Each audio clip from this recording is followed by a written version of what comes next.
നമ്മളെ പോത്തങ്കോടാണ്. പോത്തങ്കോട് കേട്ടോ. ഈ പോത്തങ്കോടാണ് വൺ വേ ആണ്. നമ്മൾ തിരുവനന്തപുരം നമ്മുടെ റൈറ്റിലേക്ക് വൺ വേയും ലെഫ്റ്റിലേക്ക് നമ്മൾ കയറി പോകേണ്ടത്.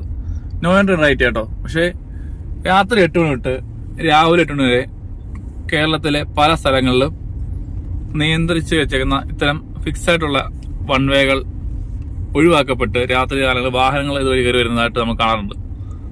ഇതേ ഒരു വണ്ടി വരുന്നുണ്ട്. ഇങ്ങോട്ടാണോ നോക്കട്ടെ. ആണോ? അല്ല. അതെ, അതെന്താണ് അങ്ങനെ വെച്ചേക്കുന്നത്? നിയമം എപ്പോഴും ഒരുപോലെ അല്ലേ? രാത്രി 8 മണിക്ക് ശേഷം ചില ഭാഗങ്ങളിൽ സിഗ്നലുകൾ ഓഫ് ചെയ്യും, ചില വൺ വേ ഇല്ല. അത് തെറ്റല്ലേ? ഒരു അപകടം ഉണ്ടായിക്കഴിഞ്ഞാൽ നമ്മൾക്ക് ഈ പറയുന്ന വൺ വേയും കാര്യങ്ങളും ഒക്കെ ബാധകമായിരിക്കും. യാതൊരുവിധ പരിരക്ഷകളോ ഇൻഷുറൻസ് പരിരക്ഷകളോ ഒന്നും കിട്ടത്തില്ല കേട്ടോ. 1 രൂപ നമുക്ക് കിട്ടത്തില്ല, കുടുംബം എഴുതി വെക്കേണ്ടി വരും. അതുകൊണ്ട് നമ്മൾ വൺ വേ തെറ്റിച്ച് ഒരിക്കലും പോകാതിരിക്കുക. രാത്രിയായാലും പകലായാലും വൺ വേ തന്നെയാണ്. അപ്പോൾ എല്ലാവർക്കും നല്ലൊരു യാത്ര ആയിരുന്നു.